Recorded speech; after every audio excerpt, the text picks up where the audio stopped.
WNHL95 Weekly. Holy motherfucker, it's been a long time since I've been talking on this video for you guys. Feels like it's been months. It's probably been months, but long-awaited return of NHL 95 or WNHL 95 Weekly. Dark side of 95. And come on, we're gonna get it. We're gonna get it done. Get to the chopper. Come on. Either way, we got some interesting things to follow. I'm going to kind of change it up a bit. I'm not going to review the Google Sheets since they might disappear in the near future.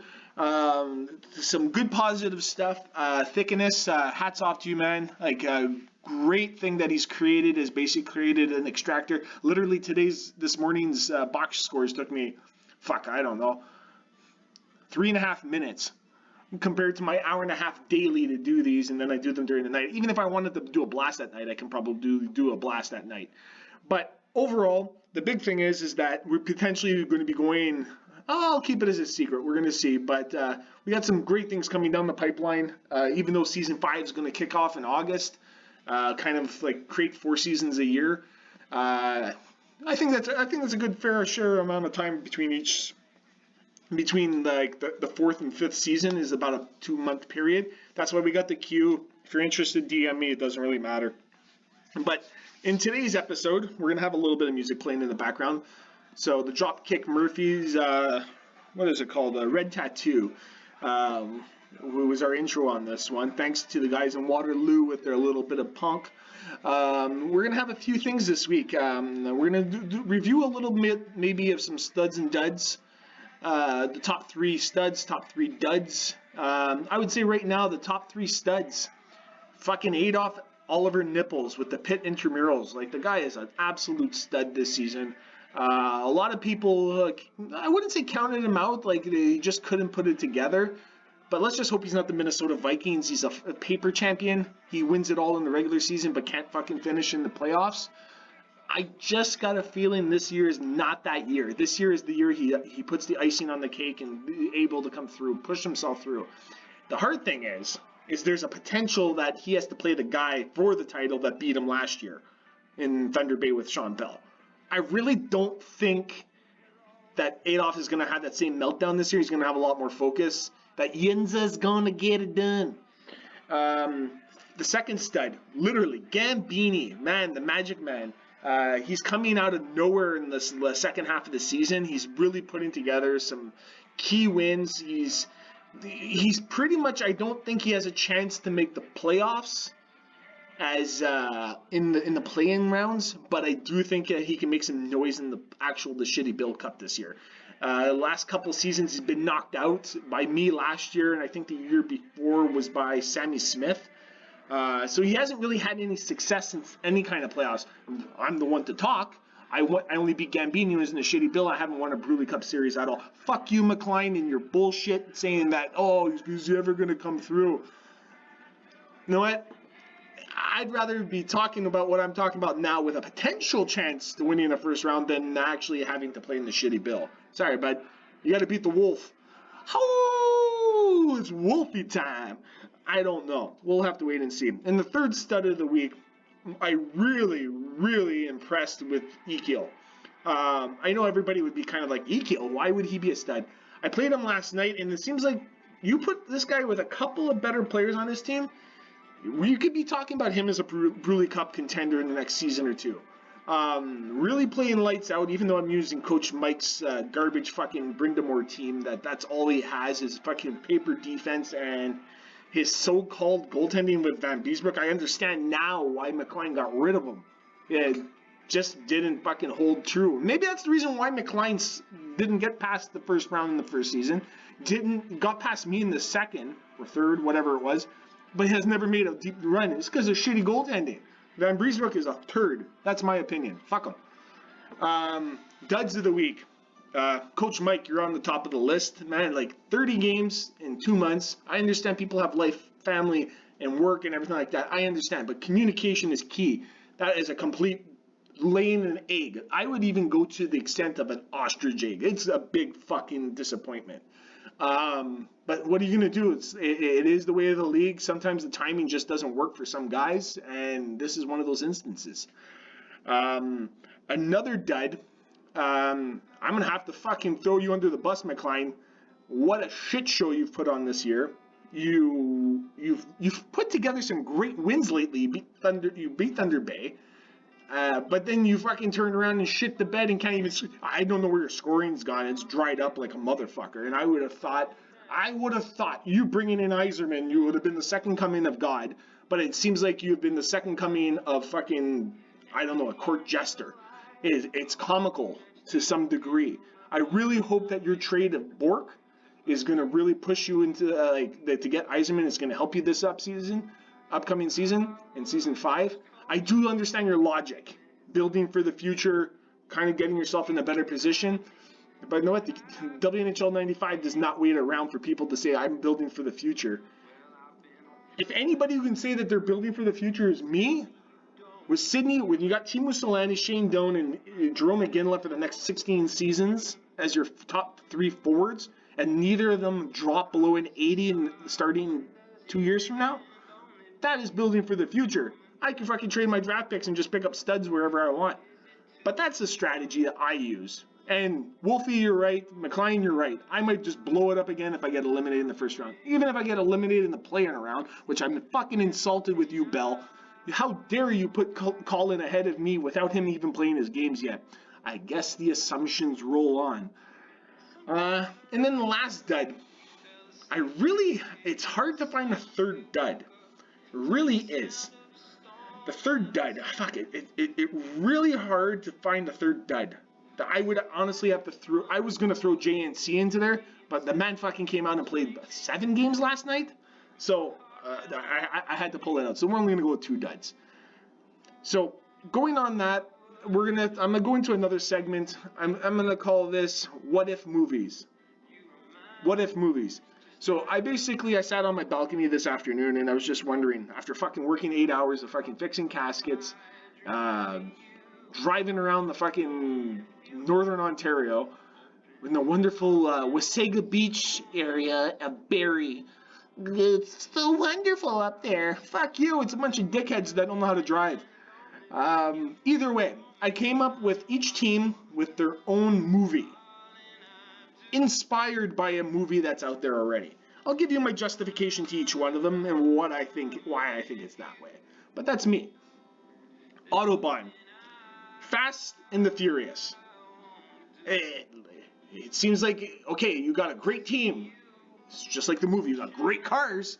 But what the fuck's the point of the movie? Well, like, what's the purpose? There's nothing going anywhere. Like last season, you got the shitty bill. Okay, you lost in the shitty bill. It's like the movie. Why do you have to have 19 Fast and the Furious? You're still chasing after the same shitty story. You're, in this case, chasing after a shitty bill. You're in much better position this year to win the Bruley than I am, so I have to shut my mouth. Brantford, Brian's Song. If anyone's ever seen Brian's Song, amazing movie. It's based on Brian Piccolo and Gale Sayers. Back in, I believe it's the early 60s, where Piccolo's a white running back and this stud Gale Sayers comes in and takes over. They switch positions, they share a backfield, they dominate, and then Brian gets cancer and passes. Either way, it's a great movie. The logic of where I'm going with this is that Gambini's that heartfelt warm story of like a guy who's been fucking taking his licks and everything like that, but just keeps pushing it along and eventually gets his break. Which Brian Piccolo does get his break when Gale Sayers gets injured. I don't know where the correlation is here, but fuck it, whatever. Caledonia is probably my and it's only you in my life. Hey, that's a great song. Caledonia was probably one of the hardest ones because I don't really know him all that much. Never really followed his team too much. Other than I traded him Nicholas Lindstrom. I think that's about as much as I know about him. Little Giants. He's in Division 4. The whole thing I'm going with Little Giants for. Play those best teams 100 times, you're going to win 1. I don't know what the moral of the story of this example is. I had a hard time thinking of it. There's a lot of good ones in here. I have some coming up in a few minutes. Charlestown. The Charlestown Chiefs with Sammy Smith. I thought about it. I was like, oh, go with Slapshot. He's fucking basing his team off of the whole thing. He wanted his roster to be the fucking Charleston Chiefs. His forwards would have been probably the Hansons. He would have put Jean-Guy Poulin on defense with freaking Johnny Upton, and then put Denis Lemieux in the net. But either way, I chose Rockstar. If anyone's ever seen this with Mark Welburn, where he takes over as a lead singer for a band because the lead singer is a fucking jagoff, and Jennifer Aniston's in it, he's like starstruck, everything else like that. And the main reason why I went with this is that fucking Segathon goes and puts that Jeremy Spoken on there, and all I thought was Jeremy Roenick, yeah. I don't know why, and then I thought Rockstar. Singing, that's my concept. Stupid concept, but either way, that's what I think. Charlotte Reds. U-Boat 571. Cuban Gooding Jr., and I also think Robert De Niro's in that. I might be wrong. The only reason why I chose it, he's like a submarine. He goes down underwater and he disappears. We don't know. And they only come to the surface when they need supplies. He only comes to the surface when he needs games or wants to stay in the league. I don't know. That's my concept. Grand River. If anyone's ever seen the Howard Stern movie, I don't know why, but I'd say, I'm going out on the limb and saying this, I honestly think Moses is the best announcer in the league. I listened to his playoff games last year. I listened to a few of his games this year. The guy is a natural. He's a fucking natural at announcing games. I really think the guy's got a future. If he wanted to pursue that, he could. But Howard Stern, because of the TV, the movie, and also had the radio station, he just has the flamboyant, like, off the tongue, off the cuff kind of like commentary. It just seems really well. And just to say that, this episode is not brought to you by Kit Kat Chunky, 20% chunkier. Just had to throw that in. Moses is much better at throwing those freaking sliders in there, so honestly, I feel like a weird pitcher trying to throw a freaking submarine pitch and like hitting the batter and be like, oh, I thought I could do it. Then the Highland Wolf. I thought about this, and I listened to the podcast with Wolf and Klein, and the first thing that came to my head was Rudy. And then I thought to myself, if I had to do a spoof movie, it would be called Wolfie. And because he's a pup. He hasn't really done much in the playoffs, but he works hard. He tries to hone his skills. And when he finally does get his opportunity, everyone's like, God damn, he's done it in spare time against a team they were already blowing out. And he gets a goal. Lucky you, Brett Hall. Go Wolfie, Wolfie, Wolfie. I don't know. I just think it's hilarious. Hamilton, Rocky 1. I have to say this, Derek, I'm sorry, but you're like Rocky Balboa in Rocky 1. He gets the living shit beat out of him, and even his freaking corner man says, come on, Rock, you can do it. He's getting his fucking head pounded in by Apollo Creed, and he loses the fight, but everyone's just like, God damn, the guy can fight. Keep it up, Sutton. I know it's hard. Every team's gone through it at some point. Maybe not Bell, but everyone's got their patch of fucking hardness that they have to build through. You build your shtick, and you start getting things. Don't let fucking Adolf and Tickle Puss fucking get you down, or anybody else in the league saying, oh, it is what it is, blah, blah, blah. Like, you know what? You're going to put it together, and they're going to be talking the other way around when their rosters are like a bunch of 60-year overalls. But Adolf could probably still pull it off because he did it in season 1. So I'll bite my tongue a little bit on that. Helsing. I honestly think, I was thinking of this, I'm like, what would be good for Thickeness for his team? I'm like, the Helsing Joket. I'm like, okay, it's a Finland professional team at the highest level in Finland.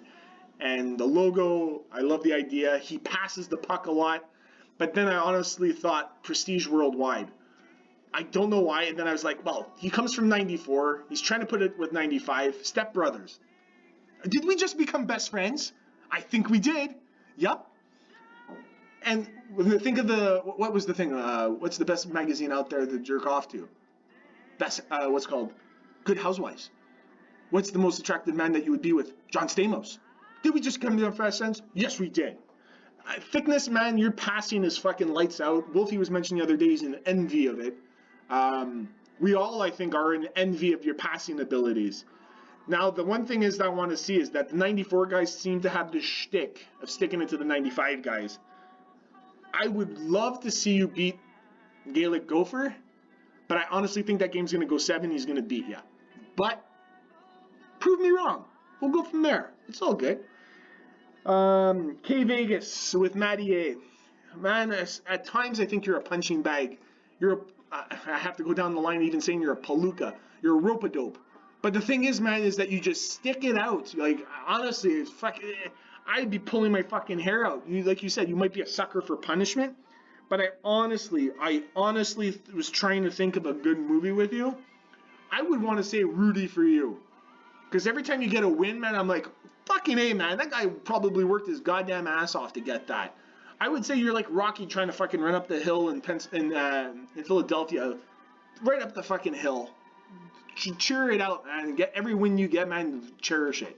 But you're going to get there. It's just getting those games in. Right now, I know your focus is baseball, but put some focus in the NHL 95. I know you love the game, but we need some attention there. We need Grandpappy back. The Relic, Matty A. El Relic. Next, Miami Iguanas with JNC. He's almost like an enigma. I almost feel like saying that he's like the movie Lost in Translation. We really don't know what's going on. I wanted to say Lost in South Beach. Where the fuck did he go? He's almost like a chameleon. He just blends in, and then next thing you know, he's like, I'm here. I've never left. And you're like, fuck yeah, you never left. Play your games. Okay? Punches out 7. What the fuck? I don't like to push people to play their games, but goddamn, man, it's Lost in Translation. Next one, the Min Hatricks. Nick, Segathon, man, I laugh about this one, and I keep thinking about it all the time. And the movie that always rings in my head, you remind me of Adam Sandler in some weird way. But the movie Little Nicky, where he's the son of the devil. And I always think of the pit bull, Mr. Beefy. It's just like, it's almost like that. You're just like, I can't be mean. I can't score goals. But you fucking keep bringing out wins, man. Like, it's just, I don't know why. It's just that like the faces I saw you do at Segathon, it reminded me of Little Nicky, and it just popped in my head. Milwaukee with the half pucked. Colin, after the finals last season, like, I was just like, I felt bad for you because your wife came in there and gave you bad mojo, and Bell took advantage of it. Bad Bell. Bad Bell. But the first movie that came to mind was Major League. And honestly, man, you fit the bill of the Charlie Sheen Wild Thing. I honestly want to say you should have your theme song for your game's Twisted Sister. Like, Wild Thing. Dun, dun, dun, I'm gonna make the puck go in the net. Something like that. I don't know. It's just, you have an ability to be able to take over a dumpster fire and still make it fucking work for you. I don't know if you're willing to trade Greg Adams, but I don't think anybody could utilize him the way you have. So, hats off to you, man. The Minnesota Golden Gophers. I honestly think the best way I had to do this, I don't know why, is that the only thing I can think of was Animal House. Like, drunken parties, drugs, getting laid, having fun, just going crazy. Sorry, Gaelic.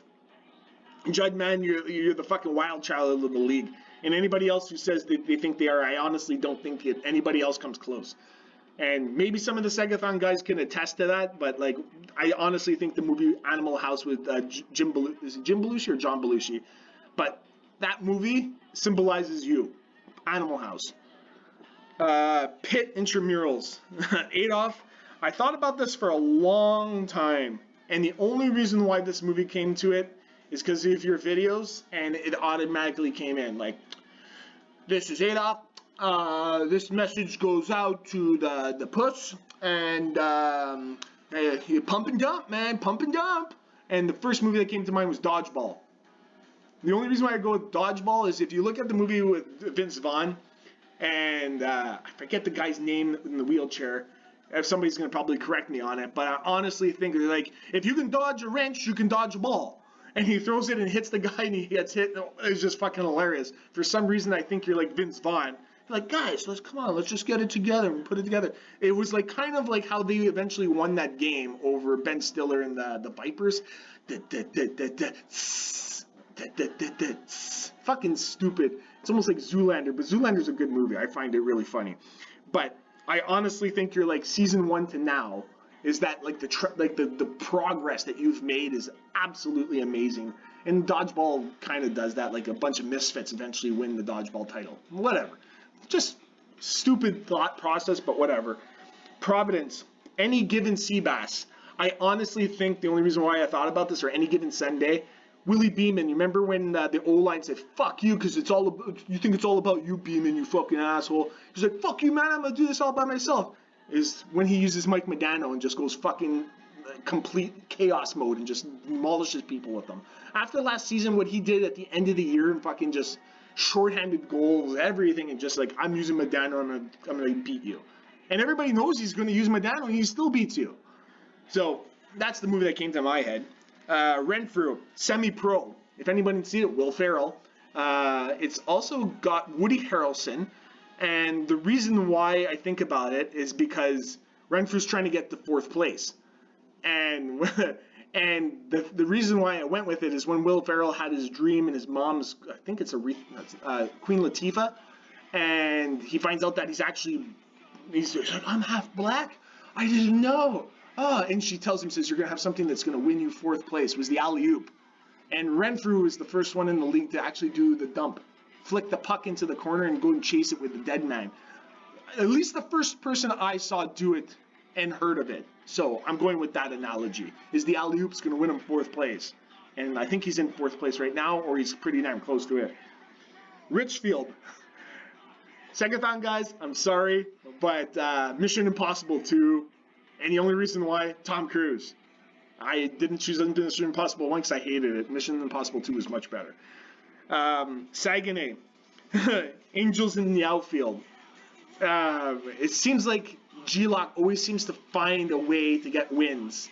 And everyone's just like, where did that come from? It was somebody, I was going to say Aviators in the crease, but he couldn't put the goals in. But the thing is that since he's gotten Curtis Joseph back, he's been playing lights out. So that's my thought process on that one. Saskatchewan. Honestly, I think Halifax is very, very, very, very similar to the Predator. And the reason why I say the Predator, Dylan, you son of a bitch, is because, and they do that hand slap and the big fucking muscles, CIA got you pushing too many pencils. I just think that because Halifax is that type of player that he'll play good for a game and then he'll just fucking play lights out against somebody. You're just like, where the fuck did that come from? Like he's a silent assassin, and I think he knows as well if he puts the attention into like a 10-game streak, he can do it. And that's the scary thing, is that I can just imagine if his attention was solely on WNHL 95, that he can do some crazy things. We're getting to the end here. Sugar Valley. I don't know why. I just thought Goon, the one with I forget his name. Stifler. That's the first name that comes to my name all the time, is Stifler, all the time. And the reason why I think Goon is because he was the hockey player in it. Because Sugar Valley is always one of the top players in the league with body checks, penalties, and shots on goal. But he doesn't have the record to show it. I don't know why. When you think of a Goon, you're like, well, they're not going to produce for me. So Sugar Valley, you're not going to produce. That I don't know. That's my analogy that I came with that. Sumter. I was thinking of this, and the first thing that came to my head was old school. Like, we're going to go streaking through the quad. And because he told me about, like, Sumter, Virginia, and that it's a shithole. And I don't even know where I came up with that. I was like, what other movie can I come up with? I can't really think of anything. I was thinking of, like, The Hateful Eight. I was thinking of, like, mafia movies. Nothing really came to mind. Like, my mind was like, Pink Elephants. I automatically thought of it just now was Fantasia. I was thinking the Pink Elephants and that's probably where he got the analogy of using pink elephants. So cute. Sunnyvale, shithawks away. That's what I thought. Castaway. And it seems like when Tom Hanks was in the water with Wilson on his little boat, and Wilson fell off when they was asleep on the little raft, and Wilson floated away, and then he wakes up, and he didn't want to lose his raft, so he held on to it, but he was reaching for Wilson. Wilson was going to a better place, where McCline is stuck in a rut. But when you think about it, Sunnyvale actually gets their win at the end of the day. Surrey, Pixels, with Adam Sandler. I think there's a chubby guy, I forget his name, and I forget a few other people in there as well. But it was really hard to think of somebody for Surrey, and the reason why I thought of Surrey for Pixels, because he's into gaming. He's the head guy for Hacksball. Check it out, Hacksball Season 2 or Season 3 is coming out shortly, I believe. Don't quote me, but check with Elias. I played it with Skills324, who's taking over for Gambini right now. It's pretty addictive if you get into it, and it's pretty frustrating too. It's almost like playing fucking, what's it called? Asteroids? Space Invaders. It gets annoying, especially when you get shot. You're like, motherfucker, it didn't touch me, and it did. So either way.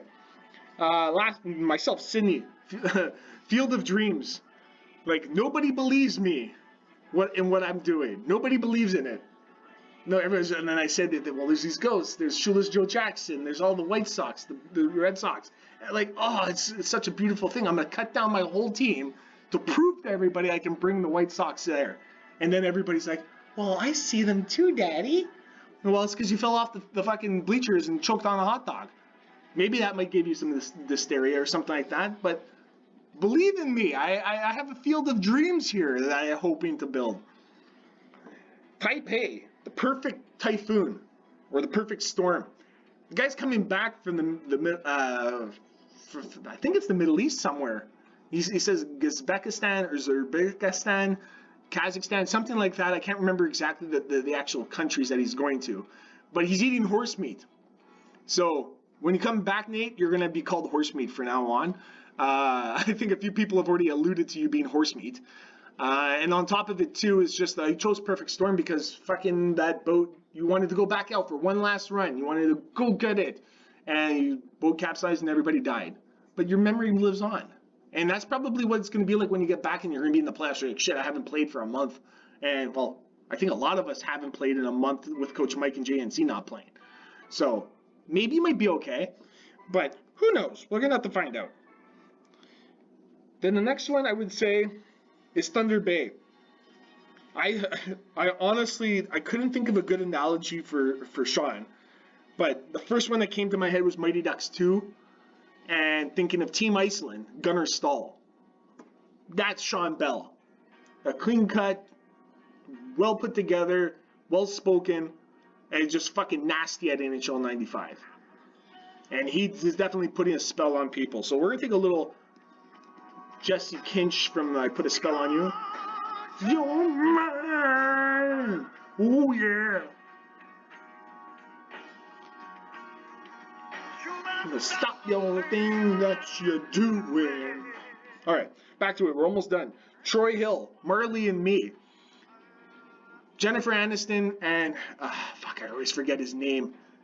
Owen Wilson. Get a dog. A little puppy. Cute as hell. Fucking ravaging everybody. Everyone hates the fucking dog because he's always getting in his mischief. It's just like Ticklepuss. He gets himself in mischief all the fucking time. But at the end of the thing is when the dog finally dies, everyone's like, oh, we missed him. He was such a great dog. It's the same thing every time when Ticklepuss is not active. Everyone's like, where is he? It's not fun. Where the fuck is this guy? That fucking Yinza. I don't know where that Yinza is. Either way, he comes back and we pet him.